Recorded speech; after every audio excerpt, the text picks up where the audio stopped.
Welcome everyone to a trip down Stoner Drive. I am your host Shag Wellbolt, or you can call me Shaggy. Zoinks, zoinks! And this is a platform to tell people stories about how cannabis has positively or maybe even negatively affected their lives. I don't care if you're a patient, a brand, a distribution, an athlete, a politician. If you have a story to tell, I want to hear it. So hopefully this gives you an educating and entertaining look behind the scenes of the booming cannabis industry. And if you like my videos, please give a like and subscribe to my YouTube.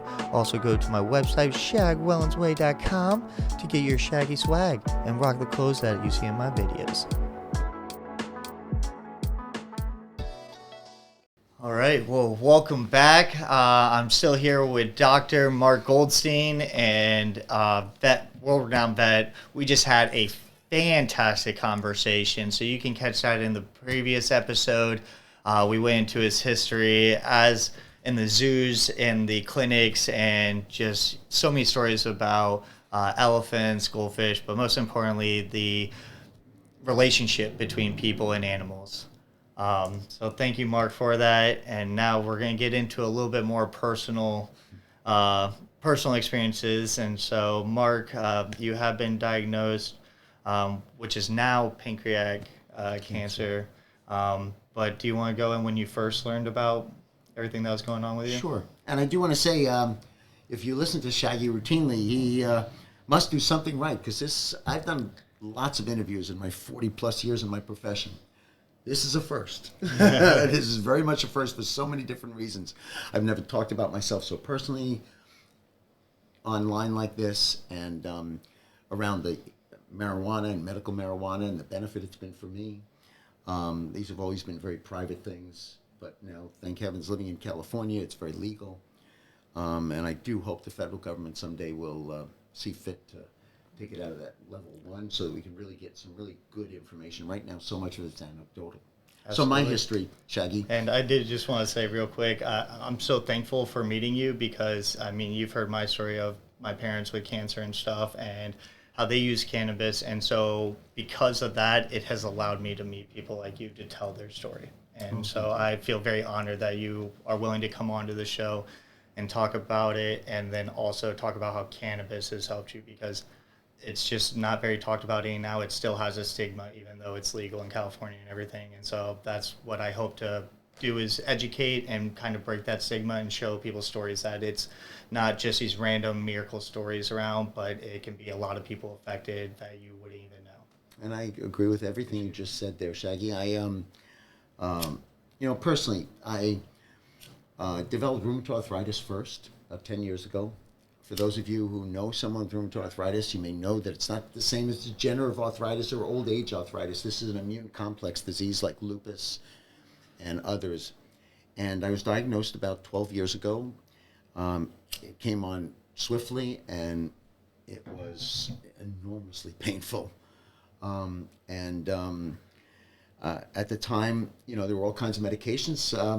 This is a first. I'm not up there with Elon Musk or Snoop Dogg, but doing this in front of the camera.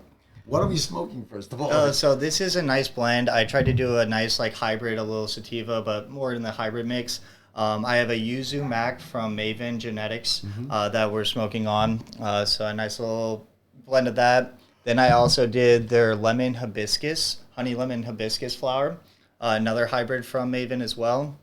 And then I threw in a little of the GMO cookies. That's wonderful. The GMO cookies is fantastic. GMO is a garlic mix and is really good for pain and pain killing, which especially in a lot of cancer patients, Parkinson's and things like that, the GMO really, really helps out.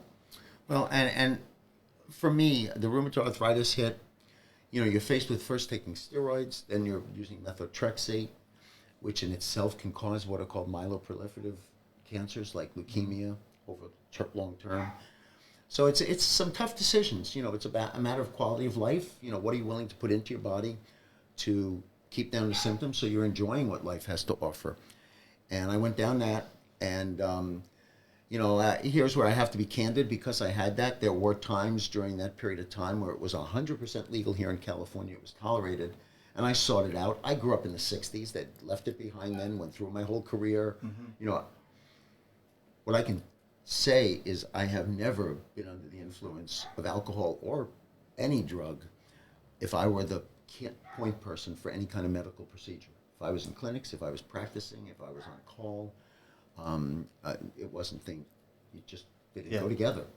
You know, I retired, rheumatoid arthritis, painful, and it doesn't even respond well to the pain meds. You start with Tylenol, you move on to other things, and then you eventually look at opioids.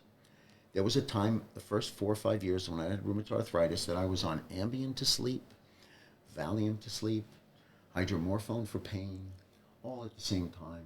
About how many pills were you on at? I kept it really moderated. I didn't get into these enormous numbers you hear about, but I'm talking about still 1 or 2 pills. But it's still strong. I know enough as a doctor in medicine of what those do to you long term. And if I was able to, and it would not interfere with my responsibilities as a veterinarian or as an executive of an organization where I was making decisions, nighttime, vacation time with my wife, I went back to what I knew from the 60s, and it was available here in California. And thank heavens they've seen their way through to legalize it, because that was with rheumatoid arthritis. Little did I know that was the just the preliminary of my body. Now realize I'm 70, so I've blessed. But about 3 or 4 years ago, my first tumor was in the pancreas. Was called a glucagonoma, and I won't take your listeners' time. They don't want to hear about this. But I actually had a less aggressive tumor in my pancreas where I had to lose half my pancreas. And then 2 years ago, I lost 60 pounds in 3 or 4 months. My brother was in the hospital with COVID for 3 months. He had COVID-19. And he was 10 years older than I in the East Coast. I was on the phone all night with his doctors. They treated me like a professional. And my mother-in-law, recurrence of ovarian cancer. I lost my dear Uncle Nordy to COVID-19. All of that happened. So I ignored my weight loss, stress from all this going on. It was real. I found out that 3 months into 2021, my wife was retiring after seeing 20,000 patients, we figured, 19,500 days of physical therapist, 65. She's put up with me for 43 years. This deserves some recognition. So I re-proposed to her on Dog Beach, in fact, up in Del Mar. This picture's a friend of mine was secretly hidden away and got a picture of me on my knee and everything. And I screwed things up. 3 weeks later, I turned yellow and had a diagnosis of the most aggressive form of pancreatic cancer, adenocarcinoma. Same thing that took down Steve Jobs and Aretha Franklin and Alex Trebek and all these luminaries. And I knew enough to shake me up. And boy, I got to tell you, folks, I was a veterinary oncologist in my formative years, and I used to do rounds with the physicians at the Brigham in Boston. It's very different when you're on this side of the fence. And I learned a lot. I frankly learned a lot about the weaknesses of medicine and how we provide it by being a patient. I've been very frustrated. I've been angry at some things, and I've also been blessed with a few doctors that just cared. But I'm sorry. I think medical care has gone from evaluating both in veterinary medicine and human medicine. Excuse me, 1 second. I'm just gonna cover that for a second. It should stop. I apologize for not turning it off. No worries. I learned things about how we provide medical care, and I wish I had known them beforehand, because I had things coming out of my mouth that I heard patients say. I don't want any more pills, doc. I don't want to give my animal any more medicines. He's had enough. And I find myself saying that. The surgery for pancreatic cancer, if you're lucky enough, like I was, to be stage 1. Probably can hold off for a second there. Stage 1 basically means that the tumor's in one place. Stage 2, regional lymph nodes.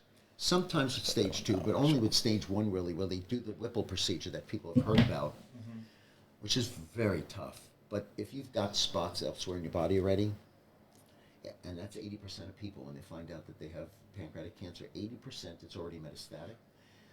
And effectively, you can use some chemotherapy to modulate it, slow it down, but they're basically looking at 12 to 16 months from diagnosis to saying goodbye. I didn't know at the point when diagnosis was first made. 80% chance I'm going to fall in that class. Yeah. And it wound up that I had stage 1, 7 centimeters tumor, so that's about this big. I went through FOLFIRINOX, very aggressive chemotherapy. I'll share the lesson I got out of this. But I knew a lot about chemotherapy, and like others, I know it's enough giving a toxin or a poison.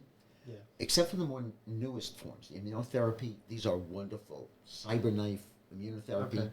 But there's nothing for that for pancreatic cancer yet. Melanoma, yes, other cancers, whether you have the genetics of it, etc. But I went through the chemotherapy.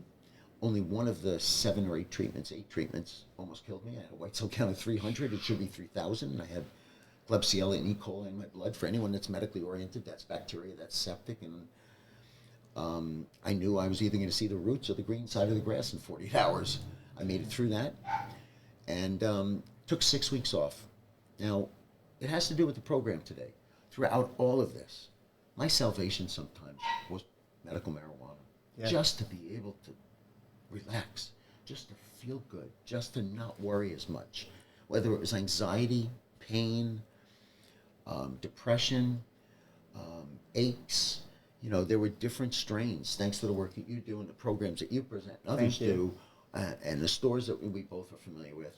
Oh, man, it's a blessing, folks. I'm sorry. We're missing it in this country. Absolutely. And I think the biggest thing that people also misinterpret is there are ways that it does help kill cancer cells. But the biggest reason that I am helping people find it is because it's going to help with the side effects of all the treatments from your medicine, from the cancer and stuff. So, like, for me, it's more, this is to go along with that medicine. And, when you have chemotherapy and you can't eat, well, if you can't eat and you can't sleep, then your body's going to be killing itself even more after the treatment. So that's, if I can give you something that will allow you to sleep so your body can recover, allow you to give you body nutrition, the food, so it can start to build itself back.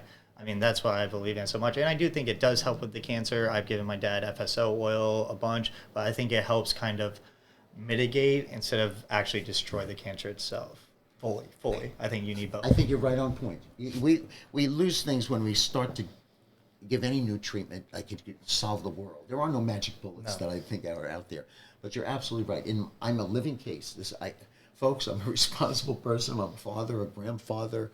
I have contributed to, I've been in the nonprofit world most of my career. I'm not trying to make a case for myself, but no, I'd like to think a caring individual that worries about myself and the people in my community. So I'm not out there getting stoned and falling on the floor and not wanting to contribute. But for me and for so many others that I've run into, like you just said, whether it's the symptoms or actually possibly with RSO oil and some of these other substances, it actually treats the cancer. But boy, how much is it worth to just be able to take something and for at least a couple of hours you forget about all this stuff going on that's really hurting you. And now I'm lucky. I mean, I went through the surgery and instead of 8 hours, it was 5.5. My tumor went from 7 centimeters down to 1.5, came out completely, clear margins, 28 lymph nodes clear. That was 14 months ago, and a CAT scan done 2 weeks ago shows no cancer in my body. I absolutely love that. And it'll come back. I know that. I know enough about the disease.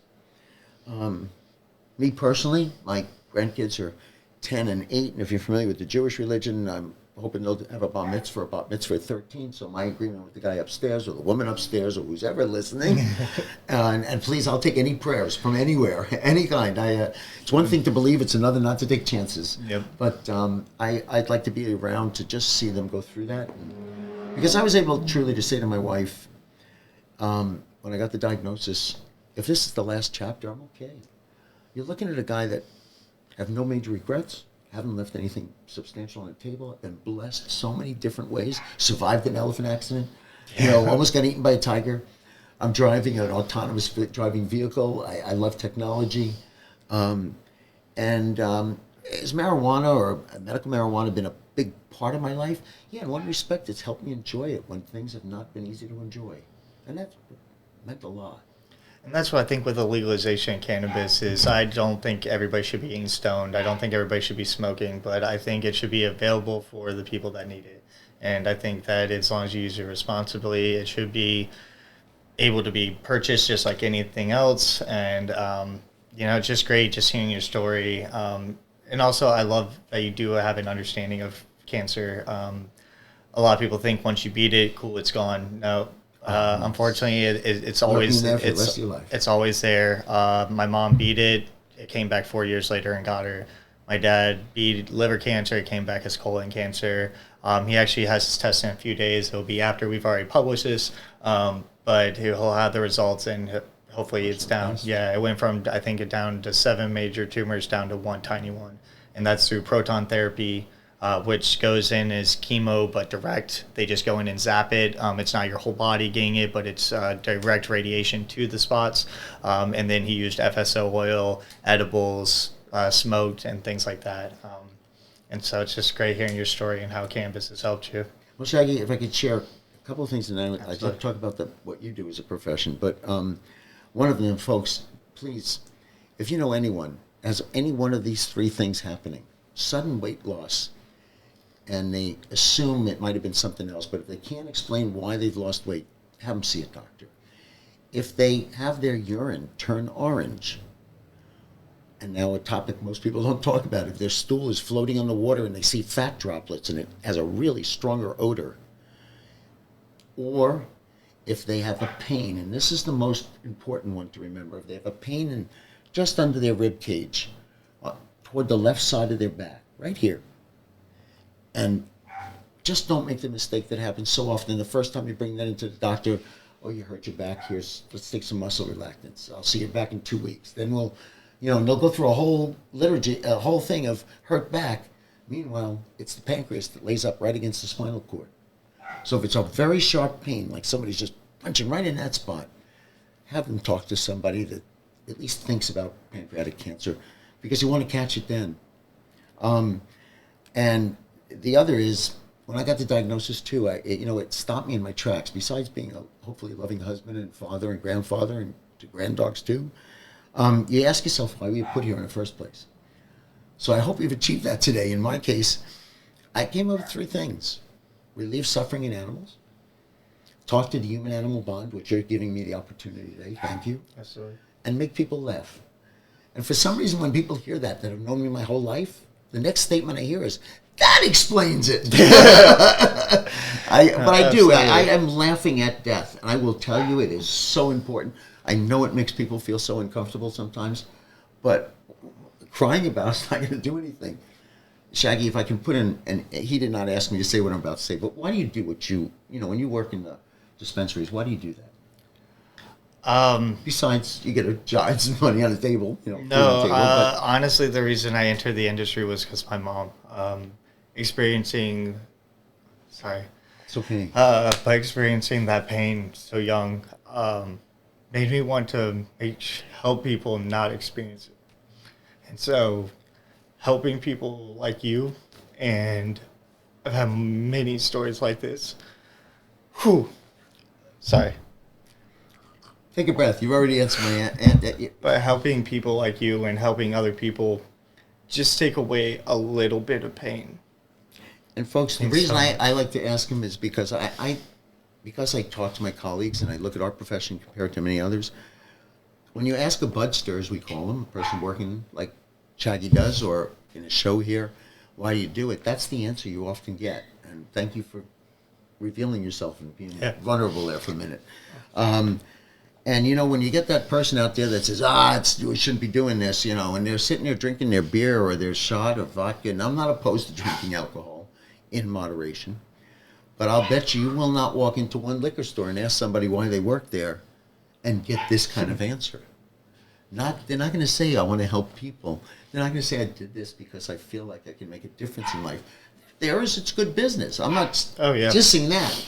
But the motivation of the two speaks to the differences of the two, because people are so apt to compare them because they think of the recreational party drug. Yeah. That's not what we're talking about many of the times. So, folks, that's my field to thank you for what you do. You make the community a lot healthier. Exactly. And I just want to give the platform for people to tell their stories. And so Cannabis has helped me so much, and it's allowed me to help so many people. And so I'm glad it's helped people like you, and I'm glad people get to see the stories that it's not a miracle or anything like that, but we're starting to provide the evidence and the stories to show that this can help your brother, your grandfather, your father. I mean, just so many people, and maybe even your pets and stuff. We're getting into studies of that, but I just think it can help so many people, and I think it should be provided along with modern medicine. Both Absolutely. my brother and Absolutely. sister are both nurses, so I am for modern medicine, but I believe we have a duty to ourselves to take on responsibility of our health before we have to depend on them. So eating better, exercising more, sleeping, getting your right amount of sleep, and using cannabis when needed is great ways to help before you're needed of that, which modern medicine is needed still, and the advances of that is needed. And along those same lines, I'm glad you put in the plea for the modern medicine too. I've actually said that if I were not married and had, as I said, great kids, great grandkids, I probably would have opted not to do the surgery because it is so brutal on most people. I was lucky again. Most people come out of it and they never really fully recover. Yeah. I probably wouldn't have done it. I said I would have gotten in my car, driven around the country, and when it got the best of me, said goodbye. And that would have been a mistake. Because I said, doing that surgery, using that chemotherapy, modulating it, moderating it with medical marijuana and love, animals in my life, people in my life, I'm standing here as a success so far, and I just hope it continues day to day. And just probably my last question, well, a few last questions, but did the book come out after your diagnosis or after you already knew about everything going on? It was way before. Oh, way before? Okay. Yeah. I was just wondering if that book was kind out. of The glucagonoma I knew about as I was doing book signings. Book's Gotcha. already out. It came out after my diagnosis. And then, is there any advice you would give to somebody that just might have found out the news or so, or maybe something that helped you get through? Well, first, part of that is there's a site called Caring Bridge. I'd encourage people to look at it. It's a place where, and feel free to look my name up. I haven't been good about writing because it's hard, but what it does is, one of the things that my wife and I were faced with this diagnosis is we kept it very much to ourselves. That's one thing I said earlier in the program. I never understood why patients behaved in certain matters. I couldn't understand that. When it happens to you, you realize you don't want to tell the world because, frankly, my wife and I are very wealthy, and I don't mean monetarily. There's a lot of people that care about us. In Boston, in San Francisco, in LA, places we've been and left our mark, so to speak, and hopefully had a positive impact. But we're very jealous of our time right now. Didn't want to be on the phone with everybody calling and saying, how are you? Mm-hmm. So your tendency is to circle the wagons and just tell a few people and then a few more. Caring Bridge allows you to put your story on there, and friends and family can check in. And if they want to see how you're doing, they don't have to call you.